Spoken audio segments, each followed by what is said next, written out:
সাইয়েদনা আবু সাঈদ আল খুদরি রাদিয়াল্লাহু তাআলা আনহু বর্ণনা করেন, আমরা একবার মরুভূমিতে সফর করছি, হঠাৎ দেখলাম মানুষের জটলা ডিঙ্গিয়ে ভেতরে যেয়ে দেখি এক লোক শুয়ে আছে আর অন্য লোকেরা মন্ত্র পড়ে ফু দিচ্ছে। উনি যেয়ে দেখলেন কি মন্ত্র পড়ে এই লোককে ফু দিচ্ছে। উনি বললেন কি হয়েছে? সবাই বলল আমাদের নেতা সাপ কামড় দিয়ে বিষে এমন নীলাভ হয়েছে, দেখো মনে হয় মারা যাবে, কি করা যাবে? তোমরা কি কোনো রুকিয়া ঝাড়ফুঁক জানো? উনি বললেন জানি। তাহলে আসো একটু ঝাড় করো। উনি বলল শর্ত আছে, আমাদেরকে ছাগল দিতে হবে, এক পাল ছাগল। আরেক বর্ণনায় এসেছে 30টারও অধিক ছাগল। সবাই বলল আমাদের নেতা, এর যদি কিছু হয়ে যায় আমরা নেতৃত্ব শূন্য হয়ে যাব, ছাগল লাগুক আর উট লাগুক, তুমি আসো। বাড়ি বাড়ি যে ছাগল এনে, ছাগল রেডি। সাইয়েদনা আবু সাঈদ আল খুদরি রাদিয়াল্লাহু তাআলা আনহু পড়তে আরম্ভ করলেন, আলহামদুলিল্লাহি রাব্বিল আলামিন আর রহমানির রহিম মালিকি ইয়াউমিদ্দিন ইয়্যাকা না'বুদু ওয়া ইয়্যাকা নাস্তাঈন ইহদিনাস সিরাতাল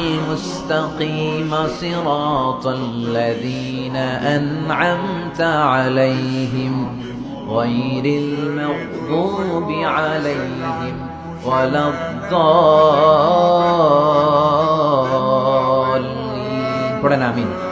উনি এটা পড়ে ফু দিলেন। ফু দিতে দেরি, মুহূর্তের মধ্যে সোয়া লোকটা বসে গিয়ে আবার ফু দিছে, এবার দাঁড়ায় গেছে, আরেকবার ফু দিছে, হাঁটতে শুরু করছে। একেবারে সবাই তো অবাক, টাসকি খেয়ে গেছে। আবু সাঈদ আল খুদরি রাদিয়াল্লাহু আনহু বলে, টাসকি পরে খাও, আগে ছাগল দাও। ওরা ছাগল নিয়ে আসে। সাইয়েদনা আবু সাঈদ আল খুদরি রাদিয়াল্লাহু তাআলা আনহু আনন্দে এবার ছাগল নিয়ে সাহাবাদেরকে নিয়ে রওনা। পথিমধ্যে লেগেছে প্রচন্ড ক্ষুধা, তখন তারা কয়েকটা ছাগল জবাই করে খেয়েছে। খাওয়ার পরে পেট যখন ঠান্ডা, তখন ব্রেন সচল। উনি চিন্তা করতে আরম্ভ করলেন, হায় কোরআন দিয়া ঝাড়ফুঁক করে যে ছাগল নিয়ে আসলাম, এটা যে খাইলাম, এই ছাগল নেওয়া জায়েজ হয়েছে কিনা এই মাসালা তো নবীরে জিজ্ঞেস করি, কিন্তু ছাগল তো অলরেডি পেটে দেয়া হজম। মদিনাতে যে জিজ্ঞেস করবো, মদিনায় যেই আল্লাহ রাসূল সাল্লাল্লাহু আলাইহি ওয়াসাল্লামের দরবারে যে জিজ্ঞেস করলেন, ইয়া রাসূলুল্লাহ, এমন ঘটনা ঝাড়ফুঁক করে আমরা ছাগলে জায়েজ হয়েছে? আল্লাহ রাসূল সাল্লাল্লাহু আলাইহি ওয়াসাল্লাম বলে, জায়েজ হয়েছে মানে অবশ্যই জায়েজ হয়েছে, কোরআনের দাম বাড়ায় দিয়ে শুনি, ছাগল কিছু থাকলে আমার ঘরে পাঠায়। সুবহানাল্লাহ পড়তে পারলেন না?